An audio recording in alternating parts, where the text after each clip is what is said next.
these people coming into office. Yeah. We've still got a couple more topics. We're going to do the Libertarian Q&A, and we're going to talk about the ODOT mission creep also, and we're going to do crop of the drop, the absolute bottom 5 of 100, crop of the drop. Oh, yeah, and tonight's crop of the drop is slogan ideas for the new Oklahoma car tag. Yes. Matt Cannell, are you listening? And we've got, everybody else has a top 10. We've been talking about it today. The worst and Matt has been chatting with the public about it. Now, I have a particular problem trying to consume what I think is illogic from the libertarians. I interacted with Rex Lawhorn, Libertarian candidate for governor, and and this is back when he was running for governor, April 30th, and he made statement, the government has no right to force any set of beliefs or codes on any individual. Is that just okay? Yes. Yeah. Okay. Can't tell you what to believe, what to think. Well, it depends on the context, but yes. Okay. Yeah. Okay. You are sovereign over yourself. And the ideal scenario is the dissolution of all forms of force. His ideal scenario for the representative of governor Rex Lawhorn, he says the ideal scenario is for, I'm thinking that he's talking worldwide.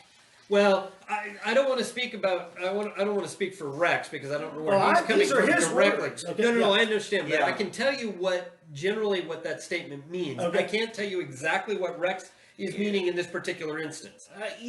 Can I just say this? It might help a lot because I've been to Rex's. I got a lot more, so hurry up. Yeah, Rex is a dear friend, and we got to talking about this along with their state party chair, Aaron.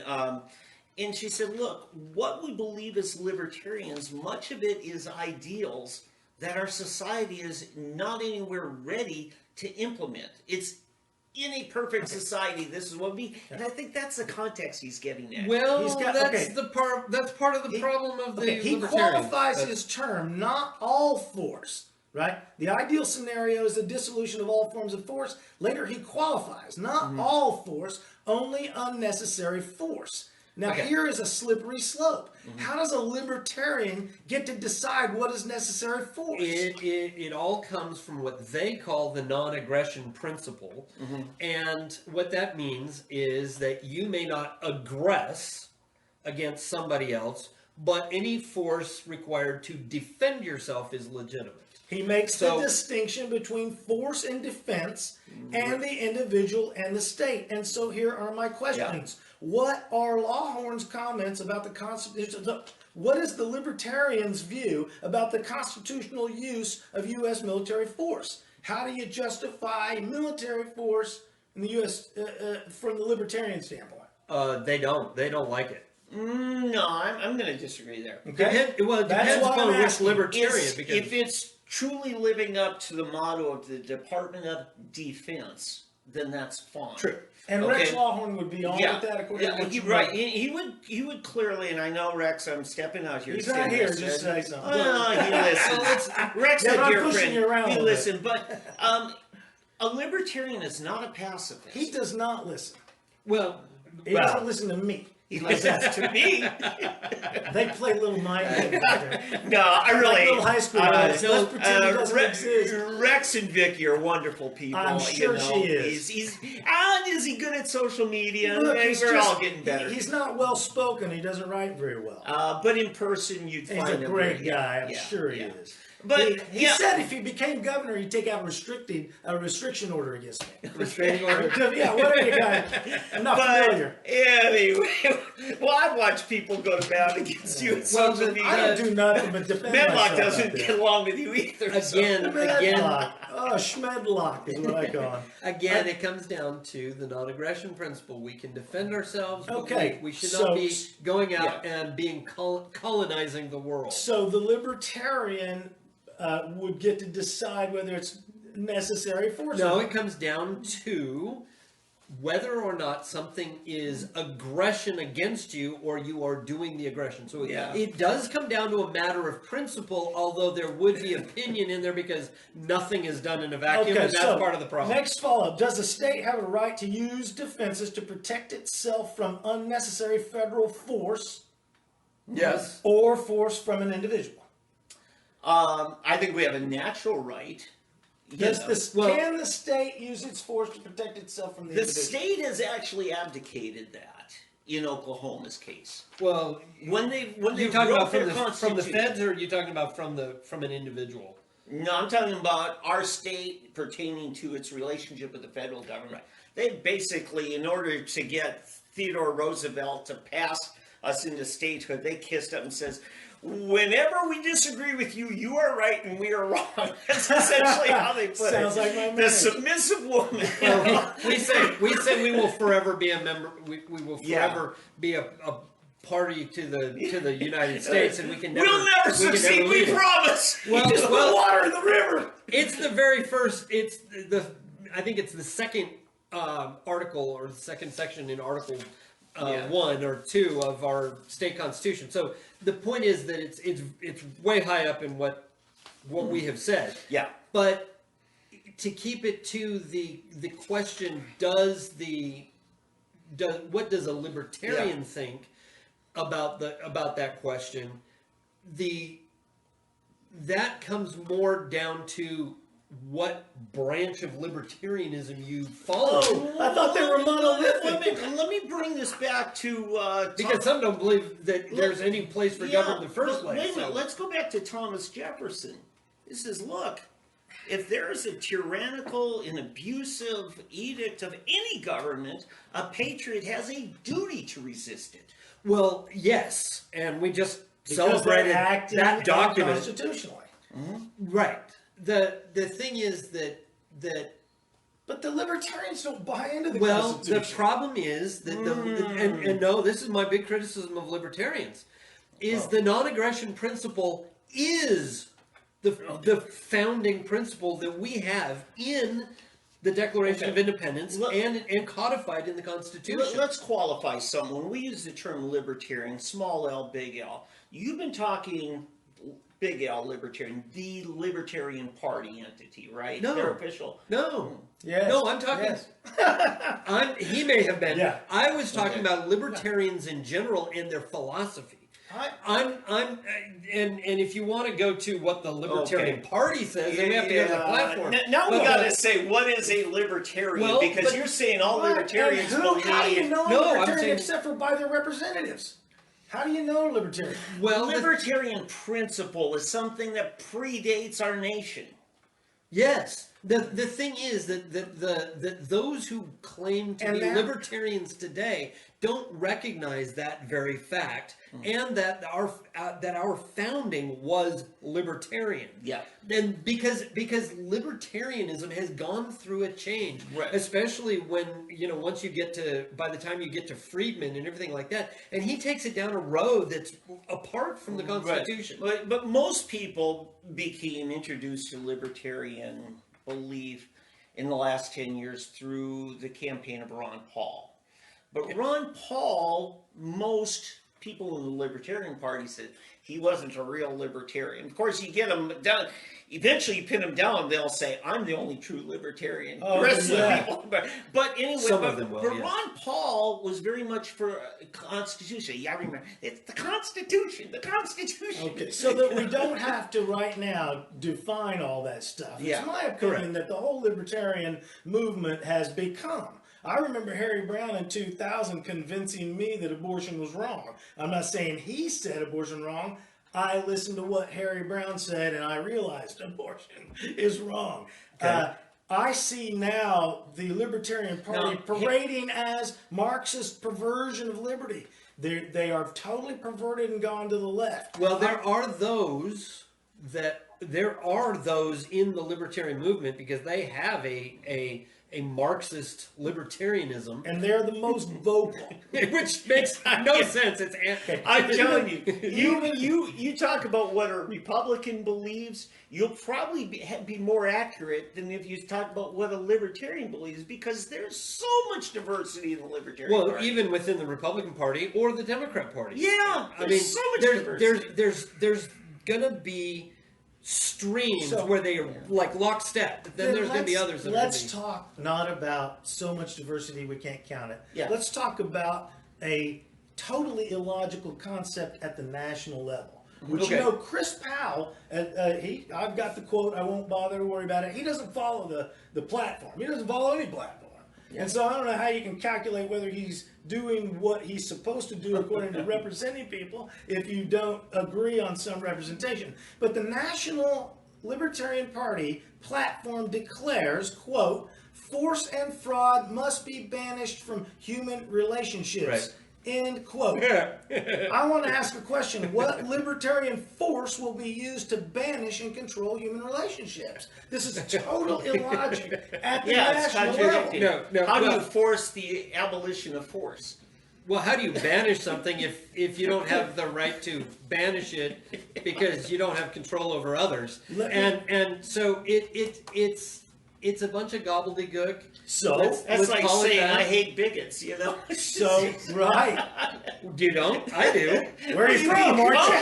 When you hate one, you become one. So also, just like to pretend that an economic state of unrestrictedness, like some libertarians want to do, is to accept one overarching restriction of no restrictions. You have to, if you're going to say, look, this globe is going to have no restrictions in the market. There's your restriction. Yeah. After that, it's the same thing like a leftist concept. There is no absolute truth. Once you accept the one absolute, then sure, no more absolutes. Yeah. Well, it was like I was talking to an anarchist the other day, and sounds like the setup for a joke. And it basically was, I'm an anarchist, but not all anarchists are pure anarchists. They all end up accepting some form of hierarchy. I'm only gay when I kiss a man. well, the thing is, it's funny because they're anarchist. In other words, no head, anarchist. Right. And then he calls himself that and deals without a break. But says he's not pure. He accepts some sort of hierarchy. Yeah. So he's a hierarchist, but a minarchist or something like that. Tom, so let me say, probably one of the best memes they came out with, and it's been around for a long time, but I saw it during this last election cycle. It says, "We're libertarians. We want to take over the world and leave you alone." Yeah. So do the Marxists. I mean, that was the same trust. Except they don't. They don't. Neither will the libertarians. Well, exactly. What, are you an idiot? I think these are good Marxists. I think just like there are a lot of communists who really believe it in their heart and are pure as can be about it. They've never had to live under it, but I think that's true of libertarians too. Much of what they say is only doable in a perfect world. Here's one of the problems with Rex Lawhorn when I try to interact with him. Mm-hmm. He said, quote, libertarian ideology is the basis of libertarian politics. Now, this is not well explained. Well, the thing is that define libertarian ideology. It's not only senseless, he is using the word for itself to define itself. It's analytically, but he's going to be governor. He says our party comes from our platform. That's essentially what he's saying. Yeah, but he didn't. You did. Yeah. Okay, that's my point. Yeah. Okay. So the real issue with the libertarian platform is that it's incongruent with a personal versus social ethic. And here's the real problem I have with it. Okay. It boasts a broad, low-level ethics system for personal morality. Do anything you want, everybody. Mm-hmm. Now, where do we get our people that are going to govern from? That group. Mm-hmm. We pick the people to govern us from the group that the libertarians hold a very low-level ethics system for. Do anything you want. Okay. Be any way you want. But then they expect a high level of public morality from the officials of state. Okay? This is incongruent. And they exercise moral relativism. They lure utopian promise of pure subjectivism for the world, which is, like you said, every libertarian will say, I'm the only true one. Pure subjectivism. Each one has their own thing. Then they switch the bait. So they lure you into libertarianism with the pure subjectivism. Anything you want, dye your hair blue, have sex with a goat. Anything you want, because we're not going to restrict you. And free market is, as soon as we control the world, it's a free market. And then they switch that for rule utilitarianism. That is, well, because now we're going to ration everything. Well, that's not really necessary. That's rule utilitarianism. Well, we want to use force now because we knew we had to. Well, and then but not now because okay. And then they sprinkle it with consequentialism. With we've got to do this now because if we don't, it'll be worse. And this is the problem with libertarianism. All it is flowery Marxism. That's it. Well, they're anti-capitalist. Well, the thing is and that they use class interest. Well, I don't agree with you on the at the end of that because as soon as you don't you agree with me with the rule utilitarians and whatever that other term all that mumbo jumbo? That was a lot to digest. It was a lot to take in. It's a lot to write. No, because it's correct if you read it. Well, the thing is that I disagree with it because then they stop being libertarians. Because as soon as you go there, you become a Marxist. Now, if what you're trying to say is that they're truly Marxists and in the guise of libertarian, that's a different subject, and I would have to examine that. Many of them are, but the rationale that libertarians typically use. I'm not talking about who is a real libertarian and what real libertarianism is. I'm talking about today's libertarian when you argue with people on Facebook about libertarianism. I don't believe there's any such thing as an unrestricted market. I think we can all appreciate on a very basic level what it means to have more freedom in your own life. Right. That we don't remember how you got upset with Mayor Yes. Oh. Mayor Bynum using shaming in his role as mayor. And it should be none of his business to be shaming people. A libertarian would say, it's your own business what you do in your life. If you chew your fingernails, that's your prerogative. I don't need to be telling you what's best for you, what healthcare decisions to make for you, what parenting decisions for you. You know, when it comes to how you deal with other people, then all of a sudden there's a legitimate role of protecting the victims. The rub comes with capitalism and borders. They are ultimately anti-capitalist. They're pro-capitalism once they get control of the world. Capitalism equals borders. Well, this is how I know what is mine is private property. Well, yes. That's a very good point. This is the problem. The more they push for and they want to pretend like it's economic restrictions. It's an economic border is what they want to bust. I think you're getting at something. I don't think we've actually pinned it down to actual words, but I think you're onto it with the whole border issue, because that to me is the most inconsistent thing I see in a lot of my very good libertarian friends. Well, actually, they want there are some that are openly calling for a one world government, a strong government to then, like they said, take over the world and leave you alone. The idea is then that there are no borders. We all live kumbaya, and the market takes care of itself. But everybody can interact with everybody else without any borders. Yeah. The thing is, like you said, that ignores reality. That ignores cultural and all sorts of norms. Just like communism, just like Marxism, just like well, cultural, geographic, and other factors it completely ignores. The weather. It ignores all of those things because all of those things, which are beyond human control ever. All right. But remember, let me say this. Ronald Reagan said, at the heart and soul of conservatism is libertarianism. Okay? And the thing is, today's libertarians have moved so far away from Barry Goldwater's libertarian movement. Well, and again, I come back. Our founders were libertarian in the sense, because what they gave us was a government that would leave you alone and your only real duty was to support your neighbors and protect their rights, leave them alone, don't harass them, and step up if we were attacked. Okay. Can I quote Jefferson, or you want it? Go right ahead. The just powers of government are derived from its protecting of the people from others. Where government goes wrong is where, and this is a little bastardization, where it protects us from itself. That's a Reagan quote, but he says, what does it matter to me if my neighbor believes in one God or 20 gods? It neither picks my pocket nor breaks my leg. Correct. Thomas Jefferson had it pretty well defined. Would you agree that the libertarian philosophy, as you're talking generally, is based, their ethics system would be humanistic? Yeah, but the former state party chair, Aaron Adams, told me at, Rex Lawhorn's house, he says, look, much of the libertarian principles are not workable in a fallen world. I'm not saying humanistic is bad. I'm just trying to know what we agree on. Yeah. Libertarians say that they are atheistic and apolitical. Wait, say that again? Libertarians say that they're atheistic and apolitical? Apolitical, right. No, it's a political movement.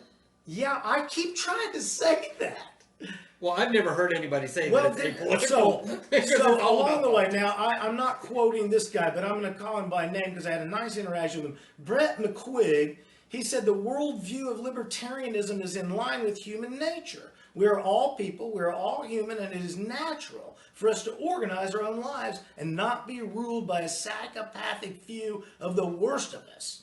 And then he goes on to say, my right to restrict others ends at my property line, which includes my person. Now, there's your second restriction of your unrestricted world. So then he goes on to say, because this is Brett McQuigg, and he can't quit, law is obvious or it's not law. So no, you don't need to write down your restrictions, which I understand, but he also admits there are restrictions. Now, does the right of a pregnant woman end? My question to him.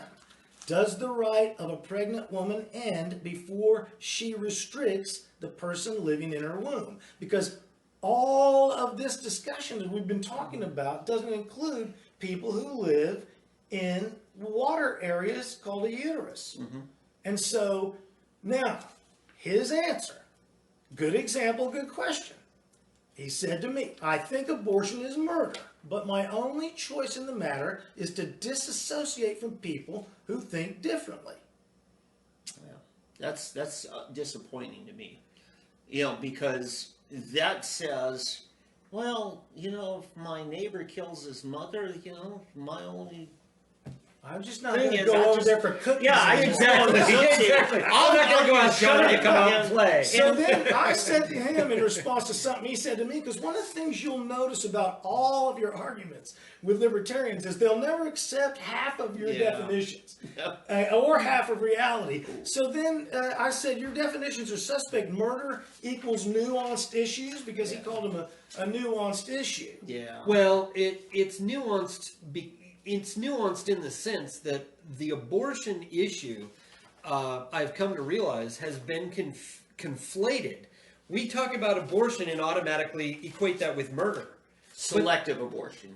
Well, especially selective abortion. But could that not be done without the murder?